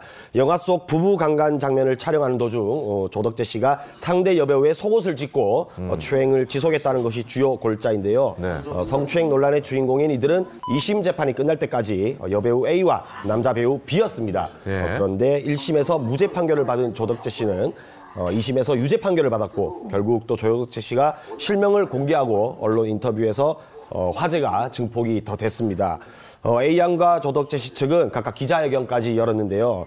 조덕재 씨는 연기에 충실했을 뿐이라며 눈물에 호소를 했고 또 상대 여배우는 연기를 가장한 성추행이라고 그 과정에서 언론을 통해 당시 촬영 현장 메이킹 필름이 또 공개가 되기도 했었습니다. 네.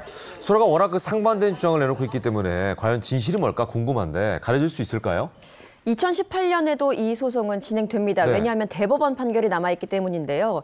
1심과 2심의 결과가 달랐어요. 그렇죠. 1심은 무죄였지만 2심에서는 조덕재 씨 유죄로 나왔거든요. 그런데 또 여론을 보면요. 네. 이 메이킹 필름이라든지 이런저런 정황들을 봤을 때 조덕재 씨에게 힘을 실어주는 여론이 형성되고 있어요. 때문에 대법원 판결이 더욱더 귀추가 주목되는 부분이고 네, 두 사람은 처음부터 지금까지 첨예하게 다른 주장을 펼치고 있단 말입니다. 맞아요. 그래서 진실 공방을 계속해서 이어가고 있기 때문에 대법원의 판결에 따라서 한 명은 최악의 논란의 피해자가 되는 거고요. 그렇죠. 최악의 논란의 또 다른 사람은 주인공이 됩니다. 굉장히 두고 볼 일이라고 생각이 드네요. 그러네요. 예. 네, 계속해서 세 번째 소송 전쟁으로 네. 넘어가 보겠습니다. 3년째 잠들지 못하는 마왕. 네, 대충 짐작이 가시죠? 네. 그렇죠. 고 신해철 씨 얘기입니다. 네, 그렇습니다. 네. 신해철 씨의 어떤 장례식 현장 또 장지까지 따라가면서 취재를 했던 저로서는 굉장히 엊그제의 일처럼 생생한데요. 소송 역시 현재 진행형입니다. 사건이 발생한 것은 지난 2014년입니다. 신해철 씨가 장협착증 수술을 받기 위해 병원을 찾았고 수술을 한 이후에 혼수 상태에 빠져서 사망에 이릅니다. 그런데 이 과정에서 주치의가 위축소 수술을 하는데 신해철 씨 본인 그리고 신해철 씨의 가족의 동의 없이 진행을 했고 또 수술 후에 통증을 호소하는 신해철 씨를 좀 무시하고 방치를 했기 때문에 결국 사망하게 됐다라는 정황이 드러납니다. 그래서 결국 법적 공방까지 이어지게 되는데요. 수술을 집도한 병원장 강 씨 지금 모습이 나옵니다. 1심에서 업무상 과실치사 혐의가 적용이 되면서 금고 10월 집행유예 2년을 선고받는데 검찰이 항소합니다. 그러니까 너무 가볍다는 거죠. 더욱더 무겁게 처벌을 해야 된다라고 항소를 하면서 항소심이 진행 중이고요. 그런데 이것은 형사건입니다. 민사건은 따로 진행 중인데 신해철 씨의 유족이 강 씨 이 의사에게 손해배상 소송 45억 원을 청구하는데 법원이 16억 원을 배상하라라고 판결이 나요. 때문에 유족과 강 씨 모두가 항소를 합니다. 이 항소도 지금 현재 변론 준비 기일로 진행이 중인데 하루빨리 마무리가 되어서 모두가 좀 마음만큼은 그나마 좀 편안했으면라는 바람이 듭니다. 네네. 자, 네 번째 소송 전쟁으로 한번 넘어가 보겠습니다. 네, 조수 대 대작. 이것도 대충 짐작이 가네요. 조영남 씨 얘기죠. 그렇죠. 네, 맞습니다. 조영남 씨 사건 역시도 폭로로 시작이 됐습니다. 조영남 씨와 함께 작업을 했던 아마추어 작가 송 씨는 자신이 조영남 씨의 그림을 대신 그려줬고 또 이를 가지고 조영남 씨가 사람들을 속여 자신의 그림을 속여서 팔았다라고 2016년에 검찰에 고발을 했습니다. 하지만 조영남 씨는 송 씨가 조수였고 대작이 아니라고 반박을 했는데요. 하지만 1심 재판부는 송 씨는 조수가 아니었고 조영남 씨가 송 씨가 그린 그림을 자신의 그림으로 속였다고 판단을 했습니다. 그 결과 조영남 씨는 지난 10월 열린 1심 선고 기일에서 징역 10월, 집행유예 2년을 선고받았고요. 또 이 판결에 대해 조영남 씨와 검찰 양측 모두 항소장을 제출했으며 현재 2심 재판 기일을 기다리고 있는 상황입니다. 조영남 씨가 다시 화가로서 일어설 수 있을지는 이번 재판에 달려있다고 한번 지켜봐야 될 것 같습니다. 그러네요. 이제 마지막 소송 전쟁으로 넘어가 보겠습니다. 입국 거부를 거부한다. 어떤 분일까요? 입국 이분입니다. 거부를 거부한다. 아, 유승준 씨. 유승준 씨인데요. 그러네요. 2002년 병역 기피로 영구적으로 입국을 거부당한 유승준 씨죠. 한국에 들어오기 위한 마지막 방법으로 소송을 선택을 했는데 지난해 9월에 열린 1심에서도 그리고 올 2월에 열렸던 항소심에서도 모두 유승준 씨가 패합니다. 그러니까 합법적으로 한국에 들어올 수 있는 방법은 없게 된 거예요. 그래서 대법원에 이제는 항소를 한 건데요. 지금 이 상고장이 대법원에 제출은 된 상태지만 9개월째 대법원에서 계류 중입니다. 재판부의 배당도 받은 상태인데 쉽게 결론이 나기는 좀 어려워 보이는 현실이에요. 자, 이렇게 해서 올해를 넘기고 내년까지 진행되는 연예계 소송 사건에 대해서 저희가 짚어드렸는데요.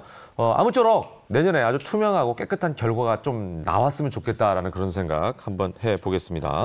자, 이번 순서는요. 연예계의 어떤 스타가 맑은 날씨를 맞이했고 어떤 스타가 흐린 날씨를 맞이했는지 연예계의 날씨를 좀 짚어드리는 시간입니다. 연예 온도 시간. 자, 최혜정 씨가 한번 짚어주시죠. 주간 날씨 연예의 온도입니다. 먼저 오늘의 맑은 날씨 보겠습니다. 팝 아티스트 낸시랭씨인데요. 늘 이렇게 어깨 위에 올리고 다니는 고양이가 트레이드 마크인데요. 화제의 중심이었던 그녀가 SNS에 본인의 깜짝 결혼 발표를 알려 또 한 번 주목을 받고 있는데요. 이 소식 잠시 후에 전해드리도록 하겠습니다. 다음은 흐린 날씨로 넘어가 보도록 하겠습니다. 오늘 흐린 날씨 속에는 배우 윤소나 씨인데요. 자녀의 학교 폭력으로 그 어느 때보다 올 한해 힘든 시간을 보내고 있었는데요. 결국 윤소나 씨는 배우 생활을 잠시 접고 캐나다행을 선택했다고 합니다. 이 소식 지금부터 짚어보겠습니다.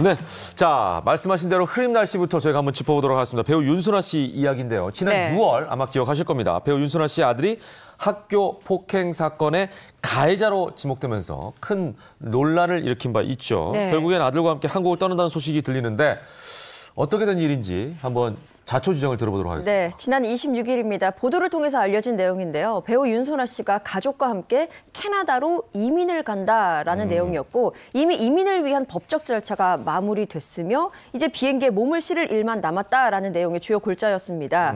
그런데 말씀하신 것처럼 이렇게 되기까지는 윤소나 씨의 아들이 다니고 있는 학교에서 폭행 사건이 일고 있는데 거기에서 가해자 중 한 명으로 윤소나 씨의 아들이 지목이 된 겁니다. 그래서 이 사건의 제목이 윤소나 아들의 학교 폭행 사건 이렇게 프레임이 어떻게 씌워지게 되면서 윤소나 씨도 여론의 문매를 맞았고 또 이 아들 또한 학교 생활을 못할 정도로 굉장히 많은 상처를 입었기 때문에 결국 아들을 위한 결정으로 캐나다를 선택했다라는 것이었는데요.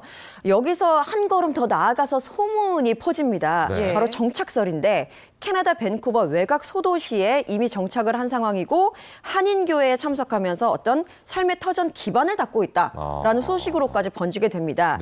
이렇게 윤소나 씨가 더욱더 화제를 받은 이유는요. 윤소나 씨가 94년에 공채 탤런트로 데뷔를 해서 일본에서도 많은 활약이 있었고 다시 한국으로 왔을 때 물론 2006년에 결혼을 하고 난 다음에 한국에 와서 활동을 한 것까지 합치면 무려 24년간 대중의 사랑을 받은 사람인데 아들의 학교 폭행 연루 사건 때문에 하차 청원까지 일어나요. 이렇게 드라마에서 하차를 해라라는 요구도 있고 정말로 여론의 문매를 맞으면서 이거는 지금 캐나다로 떠난다라는 것은 아마도 연예계 활동을 하지 않겠다, 연기 활동을 접겠다는 의지가 아니냐라고 해서 더욱더 주목을 받고 있는 겁니다. 네, 아마 이 자녀 학교 폭력 문제로 많은 심경의 변화가 있었을 것 같은데요.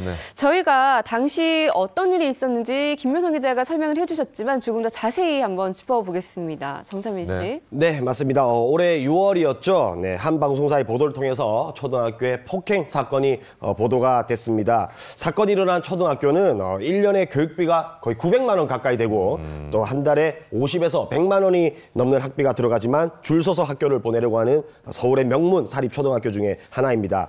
지난 4월 이 초등학교에서 떠난 수련회에서 같은 반 학생 4명이 피해자에게 폭행을 가하는 사건이 발생을 했는데요. 4명의 학생은 피해자를 움직이지 못하게 한 뒤 야구방망이와 신체 부위 등으로 폭력을 행사한 것으로 알려졌습니다. 이외에도 바디워시를 우유라고 속이며 피해 학생에게 가학적인 행동을 한 사실도 알려졌는데요. 해당 학생이 근육세포가 파괴돼 녹아버리는 횡문 근육 해증이라는 진단을 받았다는 내용입니다. 당시 윤소나 씨의 아들은 가해자 4명의 학생 중 하나로 지목이 돼서 논란에 휩싸였었습니다. 또 이후 윤소나 씨 측은 피해자를 이불 속에 가두고 폭행했다고 알려진 내용은 짧은 시간 장난을 친 것이었으며 또 폭행에 사용됐다고 보도된 야구방망이도 플라스틱 장난감이었다고 해명을 했습니다. 또 바나나 우유 모양 바디워시를 억지로 먹였다는 부분에 대해서도 여러 차례 조사 결과 사실이 아니라고 해명을 했습니다. 그런데 사건은 해당 초등학교와 교육청의 행정소송으로 번져 있는 상황으로 아직 완전히 해결되지는 않았는데 사건이 해결되기도 전에 언론에 알려진 우리 윤소나 씨 측이 2차례 사과문을 발표했음에도 우리 여론은 여전히 매서운 눈초리였습니다. 네. 자, 이 사건을 다시 한번 저희가 여러분께 알려드렸는데 이제 캐나다로 간다라는 이제 보도에 대해서 다시 한번 짚어보면 이게 굉장히 구체적으로 나왔단 말이에요. 그러면은 단순하게 루머나 썰은 아닐 것이다. 라고들 추측을 하고 있는데 소속사는 어떤 입장을 내놓은 상황이죠? 네, 소속사가 입장을 밝혔는데요. 일단 윤소나 씨가 아이들에게 집중을 하기 위해서 캐나다로 가는 것은 맞다라고 인정을 했습니다. 그러나 알려진 것처럼 뭐 정착설, 이민은 아니고 그냥 일단 이사 개념, 이주 개념으로 보시면 될 것 같아요. 그렇게 가는 것이고 일단 캐나다에서 이 아들이 학교에 다닐 예정인데 그 이외의 것들 뭐 구체적인 시기나 윤소나 씨의 지금의 심경, 사생활이라서 좀 이런 것들은 말씀드리기가 곤란하다라고 좀 함축을 했고요. 또 이민설, 뭐 정착설 이런 것에 대한 확대 해석은 좀 경계하고 있고 때문에 앞으로의 활동 여부 또한 좀 이것은 섣부른 추측이다. 이것에 대한 추측은 좀 자제해 주길 바란다고 또 양해의 말을 구하기도 했습니다. 예, 소속사의 입장을 들어봤는데 네티즌들의 반응도 어떤지 궁금합니다. 네, 네티즌들의 반응이 크게 엇갈렸습니다. 일단 먼저 비난을 피하기 위한 도피성 결정으로 보인다는 의견과 또 연예인이기에 떠안는 어떤 과도한 비판 때문이라는 의견으로 나눴는데요. 캐나다행을 비판하는 측의 네티즌 의견은 플라스틱 배트든 그게 야구 배트든 때린 건 맞다. 자숙이 아닌 도피를 하느냐 등의 격한 반응을 보였습니다. 반면 무분별한 악의적인 댓글에 대한 비난도 쏟아지고 있는데요. 과장된 보도가 사람을 잡는다. 또 잘했다는 건 아니지만 다른 가해자들의 비난까지 독박 쓴 거는 맞다 등의 내용이었습니다. 두 가지 반응이 엇갈릴 만도 한 것이 폭력은 어쨌든 정당화할 수 없지만 사건은 이미 일어났고 또 윤소나 씨는 그에 따른 최선을 다했다고 합니다. 사실 윤소나 씨는 사건 보도 훨씬 이전에 학부모와 피해 아동을 먼저 찾아가서 사과한 유일한 학부모라고 전해지는데 어른으로서 자식의 잘못된 행동 후에 어떤 책임을 져야 하는지 또 어떤 모습을 보여야 하는지 실천한 유일한 학부모였던 것입니다. 그럼에도 언론을 통해서 자꾸 회자가 되고 또 우리 아들 또한 친구들의 어떤 막말과 경멸하는 시선 때문에 심리 치료까지 받게 되는 등 너무 힘들어해서 더 불가피하게 캐나다인이라는 결정을 하지 않았나 그런 생각이 듭니다. 네, 자 아무쪼록 어떤 이 사건 사고가 생기게 되면 이제 많은 분들이 인터넷상에서 억측을 하는 경우들이 그렇습니다. 있는데요. 이 억측은 좀 자제하고 이 사건의 본질을 들여다볼 수 있도록 좀 노력해 주시면 제2, 제3의 피해자가 나오지 않지 않을까 이런 생각을 가져봅니다. 저희도 굉장히 객관적인 시선으로 이 사건들을 좀 따라가면서 여러분에게 정확한 사실을 전해드리도록 노력하겠습니다. 자, 다음은 맑음에 대한 얘기를 좀 해볼까요? 네, 맑은 소식으로 넘어가 보겠습니다. 깜짝 결혼 발표로 또 한 번 이슈메이커의 면모를 보여준 낸시 랭 씨. 자신의 결혼 소식을 SNS로 알렸네요. 네, 맞습니다. 큐티 섹시 낸시 앙! 아시죠? 네.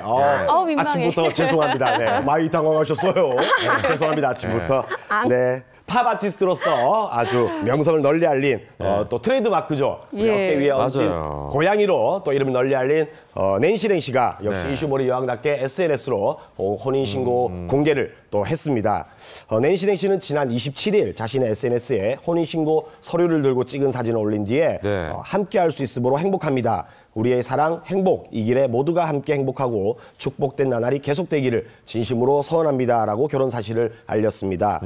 낸시 랭 씨는 남편에 대해서 뇌가 섹시하고 인류애가 있다. 황정민을 닮고 듬직하고 결혼을 결심할 만큼 아주 좋은 사람이다라고 전했습니다. 그동안 낸시 랭 씨는 방송을 통해서 연인에 대한 애정을 아낌없이 아주 적극적으로 드러냈는데요. 지난해 한 라디오에 출연을 해서 그런 말을 했습니다. 현재 연애 중인데 7, 8개월 정도 됐다. 만남을 또 잘 이어나가면 올해 말이나 내년쯤에 결혼을 할 수 있지 않을까 그런 생각을 한다. 네, 그런데 그때 말씀하신 것처럼 역시 올해가 딱 가기 전에 그 약속을 또 지키신 것 같습니다, 낸시 랭 씨. 저도 그 사진을 봤는데 SNS에 올라온 사진을 낸시 랭 씨의 트레이드 마크인 고양이도 없애고 그냥 심플하게 이렇게 찍으셨더라고요. 그래서 이제 결혼을 하면서 뭔가 변화를 좀 두는 게 아닌가 이제 이런 생각이 들었어요. 근데 낸시 랭 씨가 남편을 두고 표현한 말이 아까 말씀하셨지만 뇌가 섹시하고 인류애가 있다. 또 보니까 황정민 씨를 닮았다 이런 얘기도 있던데 예비 남편의 정체에 대해서 더 궁금해지는데요. 어떤 분일까요? 그래서 실검 1위였잖아요. 네, 그렇죠. 낸시 랭 씨 소식이 맑음이잖아요. 근데 좀 맑고 깨끗하게 전해드리고 싶은데 약간 불투명, 반투명 정도의 일인 것 같습니다. 왜냐하면요, 이 남편분에 대해서 알려진 게 정말로 없어요. 일단 먼저 알려진 부분만 보자면 왕진진이라는 이름이고 뭐 이름만 딱 들으면 이게 우리나라뿐이 아니라 약간 중국분이나 화교인가 이런 느낌이 들어요. 네, 한국인 아버지와 중국인 어머니 사이에서 태어난 것으로 전해지는데 중국에서 태어났지만 초등학교 시절에 한국으로 들어와서 현재까지 한국에서 살고 있다라고 전해지고요. 또 마카오에 이 남편 식구들이 있기 때문에 마카오에서 결혼할 예정이고 이렇게 혼인신고 먼저 한 이유는 세상이 흉흉하니까 먼저 혼인신고를 하자라고 남편분이 이렇게 제안을 했고 이에 바로 오케이라고 낸시 랭 씨가 응한 것으로 전해지는데 사실 이거 외에는 특별하게 알려진 것이 없어요. 다만 하나 더 있다면 위한 컬렉션이라는 곳의 회장입니다. 사실 왕진진 회장이라는 이름이 붙으니까 많은 분들이 기업 회장인가 보다. 재벌이랑 결혼하는 거야 라고 했는데 위한 컬렉션이라는 곳을 찾아보면요. 많이 나오지 않아요. 근데 블로그가 하나 뜹니다. 이 블로그 내용을 보면요. 전통 문화의 보존과 재생을 위해 노력한다라는 슬로건을 갖고 있어요. 그 올라온 사진들을 보면 그냥 본인의 셀프 카메라도 있고요. 도시 찍은 사진 있고 유물들을 찍어서 그 유물에 대한 이름 소개 요 정도가 있습니다. 유물들이요? 네, 간혹가다 그냥 시도 쓰고요. 그러니까 약간 이렇게 말씀드리긴 조금 죄송합니다만 정체가 약간 불분명하다. 알 수 없는 사람인 것 같다라는 예. 의견이 대다수를 이루고 있어요. 그러니까 이게 이제 네티즌 수사대가 있잖아요. 네. 궁금하면 막 이제 찾아다니는데 그럼에도 불구하고 소식을 들으면 들을수록 굉장히 이제 명확히 미궁으로 밝혀지지는 않은. 빠져드는 이제 그런 느낌인데 네. 이 실체가 진짜 뭔지가 굉장히 궁금합니다. 명확하지가 않죠. 네, 그래서 명확하게 드러난 것 중에 하나가 위안 컬렉션이라는 이름이기 네. 때문에 많은 기자들이 또 검색을 하고 법원 네. 등기소에 좀 알아보니까 네. 위안 컬렉션과 관련된 등기는 존재하지 않은 것으로 아, 그래요? 드러났습니다. 다만 위안이라는 이름을 가진 곳이 2곳 정도가 있었는데 네. 이 대표자 명은 왕진진이라는 사람과는 다른 관계가 없는 것으로 전해진 거죠. 그래서 낸시랭 씨가 전한 바에 의하면 이 위안 컬렉션이라는 곳은 국내외 전시를 기획하는 곳이다. 그러니까 전시 업체다라고 이야기를 했는데 앞서 말씀드린 웹사이트만 보더라도 아 이곳이 맞나라고 좀 판단하기에는 미비한 부분이 분명히 있죠. 네, 네, 그래서 네. 논란은 앞으로도 좀 더 되지 않을까 싶습니다. 네. 네. 이제 이렇게 많은 분들이 관심을 갖고 하는 거는 좀 걱정되는 부분도 있는 거예요. 워낙 낸시랭 씨가 이제 이런 표현 어떨까 모르겠습니다만 좀 엉뚱한 부분이 있잖아요. 그죠? 그렇죠. 예. 예. 그러다 보니까 야 이거 두 사람이 아름답게 사랑을 해야 되는데 그리고 행복해야 되는데 이제 이런 마음 때문에 제가 이제 궁금한 거예요. 네. 그죠? 그리고 또 네. 이 낸시랭 씨의 결혼 소식에 우리 네티즌들은 어떤 반응이었을지 궁금하네요. 네, 네티즌들의 반응은 또 너무 뜬금없는 소식에 낚이는 게 아니냐, 보이스피싱이 아니냐, 또 행위예술가답게 또 행위예술을 하는 게 아니냐, 그렇게 뜨거운 반응을 보이고 있었는데요. 결혼 발표글 마지막에 이런 게 있습니다. 진실만이 오직 승리라는 말을 덧붙인 거 하며 또 실체도 없고 인지도 없는 회사 위안 컬렉션의 노이즈 마케팅이 아닌가. 또 우리 낸시랭과 왕진진 회장이 사업 파트너로서 이번 결혼 자체가 퍼포먼스 어떤 행위예술 이런 게 아닌가 의심의 눈초리까지 퍼지고 있는 상황입니다. 네, 아무쪼록 그래도 결혼이라는 아주 좋은 소식이 있었으니까 여러분들도 좋은 마음으로 축하해 주셨으면 감사하겠습니다. 네. 아까 정찬민 씨가 한번 하셨는데 네. 마무리 이렇게 해야겠네요. 저 결혼해요. 이렇게. 아니 그 자유로운 영혼의 대표 주자라고 불리는 낸시랭 씨. 결혼 소식이 알려지자마자 벌써 많은 화제를 불러 모으고 있다는 거는 그만큼 대중들의 관심의 대상이고 또 사랑을 많이 받아왔다라는 걸 우리가 보여주는 증거라고 할 수가 있겠습니다. 네. 앞으로 낸시랭 씨만의 색다른 결혼 생활이 또 기대가 되는데 기대해보겠습니다. 아무쪼록 행복하시길 바라는 네. 마음으로 오늘 주간 핫토픽 여기서 마무리하도록 하겠습니다. 두 분 말씀 잘 들었습니다. 감사합니다. 살을 애는 듯한 찬바람과 연일 계속되는 강추위에 우리 피부가 뿔났다. 겨울철 급격한 온도차로 나타나는 안면 홍조증, 내 얼굴에 빨간 신호등, 안면 홍조의 모든 것. 겨울철에 특히 심해지는 안면 홍조증, 그것이 궁금하다. 안면 홍조증에 대해 얼마나 알고 계십니까? 안면 홍조는 부끄러워서 일시적으로 생기는 현상이다. X. 네, 맞는 것 같아요. 왜냐하면 부끄러울 때 열이 얼굴 쪽으로 오르니까 볼이 빨개지면서 홍조기가 나는 것 같거든요. 네. 부끄러워서 생기는 현상이다? 맞을까요? 보통은 부끄러워서 얼굴이 빨개지는 현상 정도라고 알고 있는 분들이 많지만 피부 질환으로 보는 게 맞습니다. 피부에 있는 작은 모세혈관들이 수축 및 팽창하는 혈관의 본래 기능을 하지 못하고 지속적으로 확장되어 홍조가 발생하게 되고 심하면 모세혈관 확장증으로 발전할 수 있기 때문에 치료가 매우 중요합니다. 두 번째 궁금증. 초콜릿과 커피는 안면 홍조를 완화시킨다? 뜨거운 음식이나 술은 몸에 열을 발생시키기 때문에 안면 홍조를 악화시킬 수 있고 커피, 초콜릿 등 카페인이 많이 들어간 음식이나 캡사이신이 들어간 매운 음식 또한 안면 홍조를 악화시킬 수 있기 때문에 피하는 것이 좋습니다. 마지막 궁금증 중년 여성에게 물었습니다. 안면 홍조는 폐경기와 관련 있다고 생각하세요? 관련 있다고 생각합니다.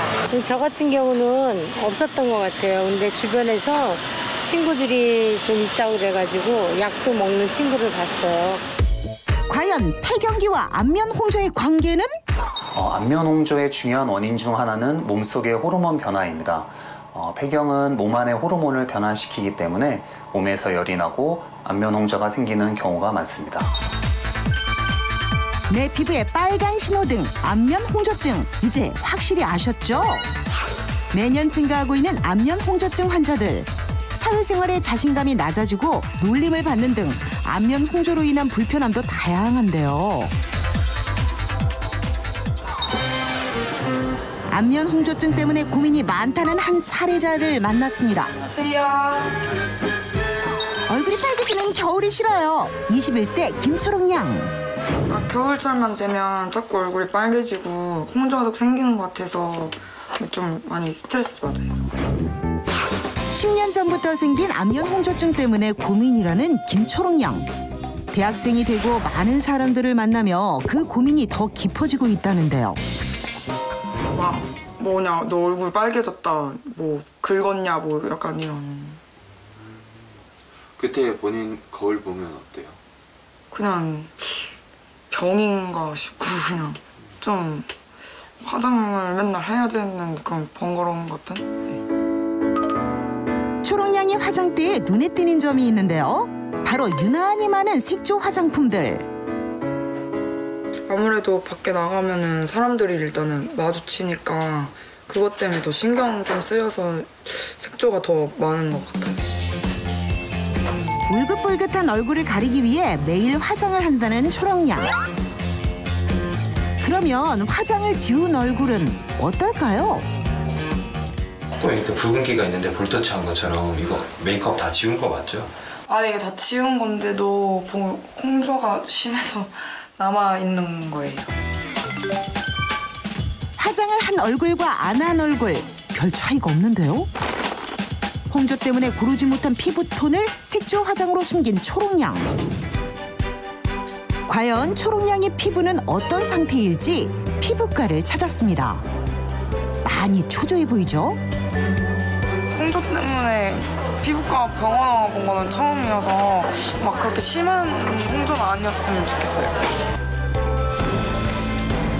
걱정되는 마음으로 진료실에 들어가는데요. 어떤 게 고민이죠? 네.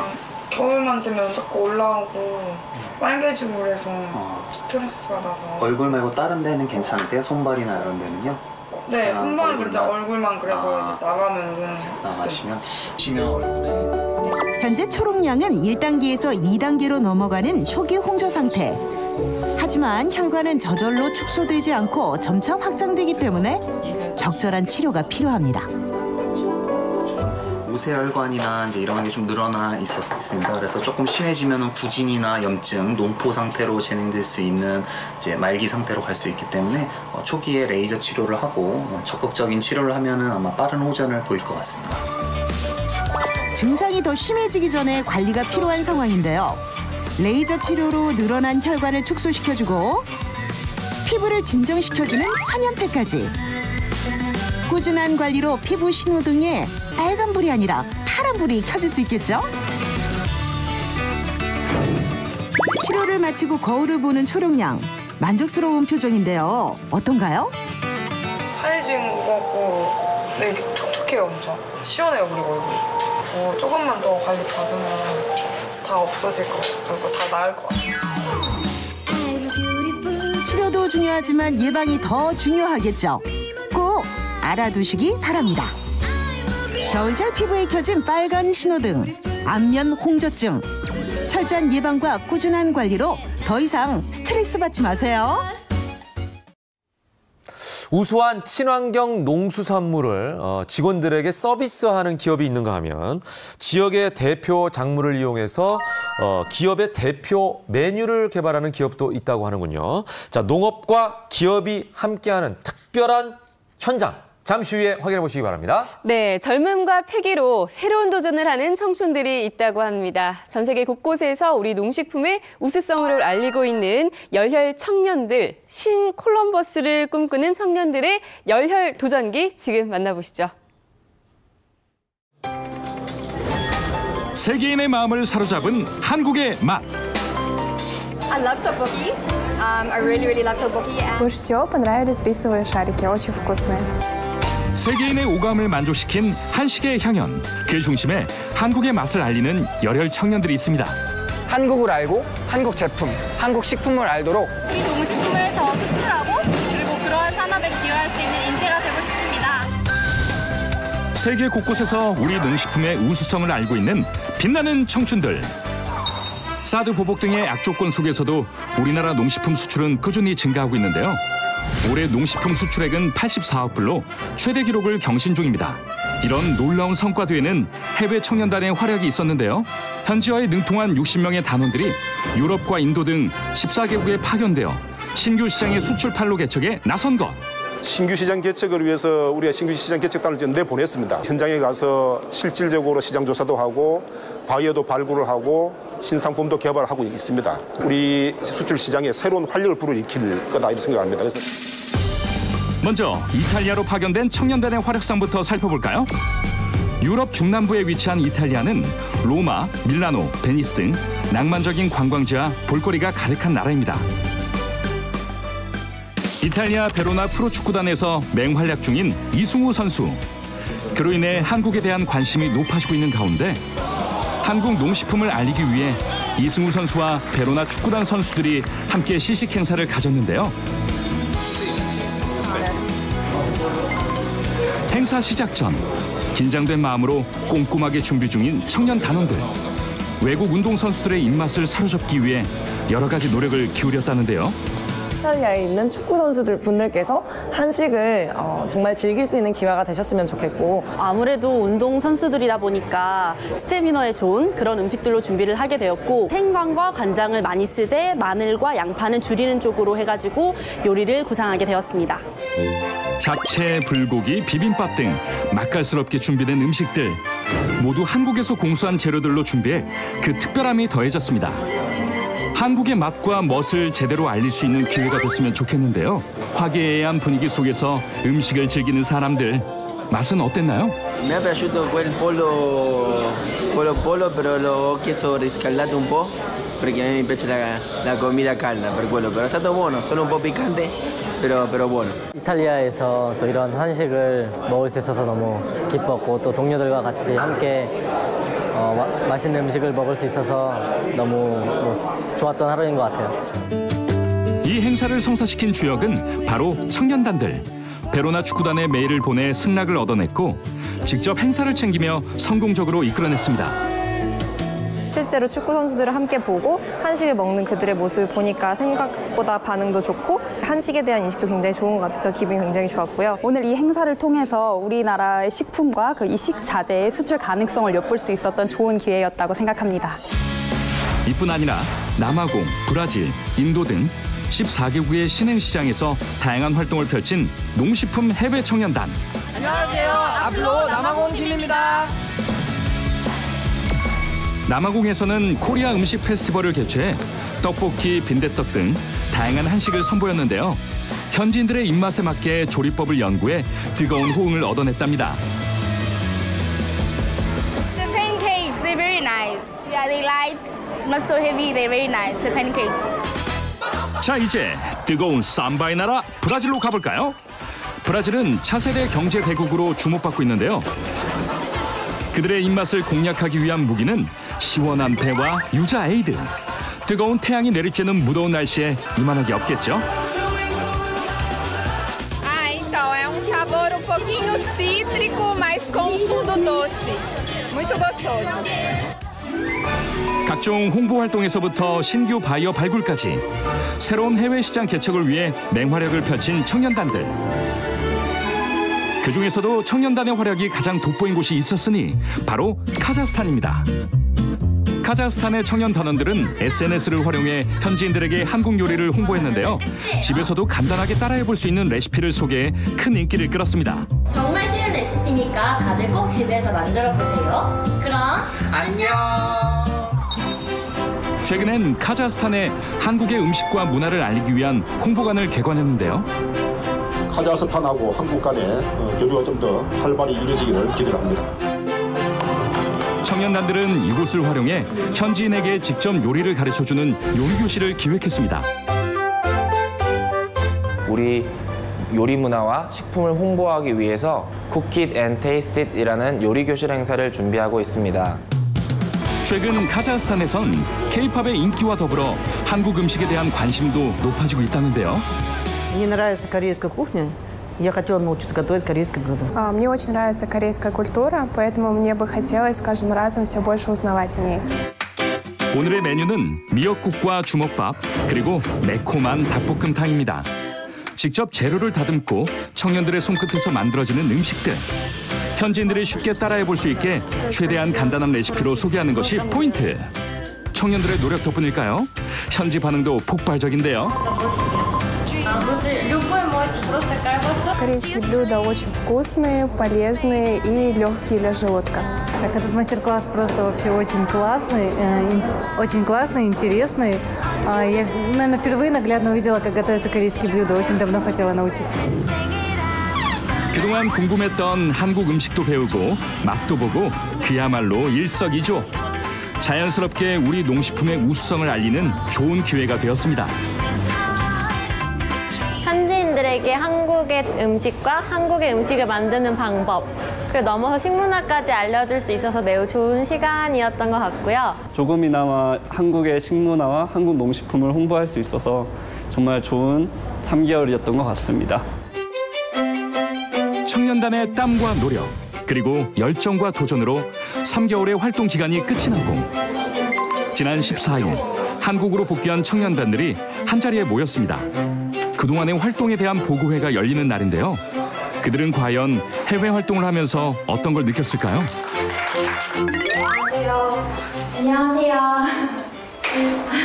많이 이용하는 SNS를 이용해서 요리 영상을 올리거나 한국 식품에 관해서 축구 선수들과 취재진들에게 디스플레이된 한국 농식품에 대해서 구체적으로 소개하였습니다. 식품이 좀 더 잘 수출되기 위해서 어떻게 발전해야 되는지 많이 느낄 수 있는 인턴 경험이었습니다. 실제로 이들의 활약으로 많은 중소기업들이 새로운 수출 계약을 맺었다고 합니다. 한국 농식품에 대해서 굉장히 많은 관심을 갖게 됐어요, 이전에보다. 그래서 앞으로 우리나라 농식품이 해외에 좀 더 알려질 수 있는 역할을 제가 좀 더 수행해 보겠습니다. 앞으로는 이것과 관련된 일을 더 하고 싶은 쪽으로 구체적으로 제 미래에 대한 방향이 설정된 것 같습니다. 청년들의 뜨거운 열정으로 우리 농식품의 수출길이 새롭게 열리고 있습니다. 빛나는 청춘들의 아름다운 도전, 앞으로도 계속되길 응원합니다. 건강한 농산물을 생산하는 농업과 남다른 기술력으로 제품을 만드는 기업의 건강한 상생 협력의 현장. 농가 소득을 더 증대시키기 위해서 노력하고 있습니다. 생산에만 몰두할 수 있는 농업과 원재료 걱정 없는 기업의 윈윈 전략. 기업과 농촌이 서로 상생하는 좋은 모델이 될 수 있을 것 같고요. 자신의 자리에서 업무에 집중하며 생산과 소득을 높이는 기업과 농업의 남다른 전략을 지금 소개합니다. 한파가 찾아오며 길도 사람도 꽁꽁 얼려버리는 요즘. 날씨 덕분에 외출도 포기하며 인터넷 쇼핑몰을 이용해 장을 보는 경우가 많은데요. 덕분에 한겨울에도 구슬땀 흘리며 몰려드는 주문에 눈코 뗄 새 없이 바쁜 곳, 바로 유통센터가 아닐까 싶습니다. 하루 평균은 한 1,500건 정도 주문이 들어오고 있습니다. 저희 농협하고 거래 계약을 맺은 곳에서 들어오고 있습니다. 농업의 우수한 친환경 농수산물을 기업의 임직원들에게 서비스하는 이 사이트는 지난 2005년 농협과 협력을 통해 운영되고 있는데요. 1년 내내 농가의 질 좋은 농산물을 제공받을 수 있어 인기가 좋다고 합니다. 계절에 나오는 것들을 위주로 저희가 구성해서 농가 소득을 더 증대시키기 위해서 노력하고 있습니다. 제철 작물을 이용한 기획 구성 세트를 통해 농가는 판로 걱정 없이 생산에만 집중. 기업은 직원들의 복리후생 서비스로 질 좋은 농산물을 제공하는 새로운 사업 파트너십이 탄생한 것입니다. 기업의 임직원들을 위해 농가의 생산 품목도 다양해졌다는데요. 겨울에 딸기하고 봄서부터 이제 방울토마토 하고 그 완숙토마토, 그리고 가을에는 또 이제 콜라비도 심고. 1년 내내 쉬지 않고 농사를 짓지만 품질 하나만큼은 자신 있다고 합니다. 그 농약 치는 거 그런 것 때문에 내가 자체가 힘이 들어갖고 이제 친환경으로 바뀌었는데 친환경 하니까 좋지가 아주 나도 좋고 뭐 먹는 사람도 좋고. 기업의 자체 홈페이지에 제공되어 소비되고 있기 때문에 더 엄격한 품질 관리를 하고 있다고 하는데요. 바코드 시스템을 도입하여 생산자와 유통 과정을 추적할 수 있어 소비자와 농업 양쪽의 신뢰를 높였다고 합니다. 이런 까다로운 품질 관리 덕분인지 기업에서 소비되는 농산물의 품목과 매출은 점점 증가하고 있다는데요. 어떻게 농가와 기업의 협력이 이루어질 수 있었던 걸까요? 대기업의 사회적 상생 그리고 나서 그 기업의 기여에 대해서 깊게 생각하게 되었습니다. 그래서 TF팀을 꾸려서 전국의 농민들을 만나고 얘기를 하러 다니기 시작했습니다. 지난 2005년 8월 농가의 소득 증대를 위해 회사가 일부를 부담하여 임직원을 대상으로 농산물을 제공하기 시작했답니다. 뿐만 아니라 체험활동과 봉사활동 등의 행사를 개최해 이제는 도농 상생의 대표적인 본보기로 새로운 블루오션이 탄생하게 된 거죠. 저희가 산지 체험을 올해 10회에서 15회 정도 해왔습니다. 근데 그 사업을 내년에는 좀 더 많이 또 더 많은 고객들에게 더 지혜로운 방법으로 전달하는 방법을 고민하고 노력할 예정입니다. 찬바람 부는 날씨면 더욱 생각나는 뜨끈한 맛. 국물 한 숟가락에 속까지 따뜻해지는 국밥 한 그릇이 아닐까 싶은데요. 구수하고 부드러운 순대가 들어간 국밥 한 그릇에 추위도 잊은 사람들. 순댓국 먹으러 왔어요. 겨울에는 아무래도 이렇게 국밥 같은 걸 먹어야 든든한 것 같아요. 기본적인 순대가 좀 이렇게 기름기가 많잖아요. 이제 시래기가 들어가면 그 담백하고 그 기름진 거를 좀 이렇게 저기 감해주니까 맛만 담백하죠. 시래기가 들어가 담백한 맛을 더했다는 이 특별한 순대가 농업과 기업이 만들어낸 합작품이라고 하는데요. 겨울에 생각나는 대표적인 건강식품 시래기. 특히 강원도 양구에서 생산되는 시래기가 남다른 맛과 향으로 전국적으로 명성을 떨치고 있는데요. 해발 400m 이상 고지대에서 재배되고 있어요. 또 전혀 오염되지 않은 물과 공기와 토양으로 재배된 친환경적인 시래기예요. 그리고 우리는 이제 시래기 전용모를 심어서 잎이 연하고 부드럽고 추운 날씨와 높은 일교차 덕분에 질 좋은 시래기가 생산되는 양구. 하지만 처음부터 효자 작물은 아니었다고 합니다. 초창기에는 못 팔은 적이 좀 있었어요. 근데 이제 근래 들어서는 올 같은 해도 이제 양이 부족했죠. 갈수록 시래기 생산량을 늘려가고 있다고 하는데요. 한 400톤을 예상하고 있습니다. 건시래기로. 생무청으로 따지면 4,000톤이 생산이 되는 겁니다. 찬밥 취급받던 시래기가 양구의 효자 작물로 우뚝 설 수 있었던 이유. 바로 기업과의 상생을 통해 시래기의 판로를 개척한 덕분이라고 합니다. 시래기를 넣은 순대를 개발하기 위해 전국의 시래기 덕장을 찾아다닌 끝에 발견하게 된 강원도 양구의 시래기. 얼었다 녹았다를 반복하면서 다른 시래기보다 굉장히 부드럽습니다. 양구의 질 좋은 시래기 덕분에 맛있는 시래기 순대를 개발할 수 있었다고 하는데요. 그 남다른 맛을 인정받아 지금은 기업의 대표 메뉴가 되었다고 합니다. 하루에 순대 한 3.5톤이요. 네, 10kg짜리 박스로 한 350박스 정도. 네, 그렇게 생각하시면 될 것 같아요. 특히 시래기 국밥을 찾는 사람들이 늘어나는 요즘. 시래기 덕장도 순대를 만드는 공장도 물량을 맞추기 위해 바삐 움직이는데요. 덕분에 강원도 양구의 농업 중 시래기 소득이 가장 높다고 합니다.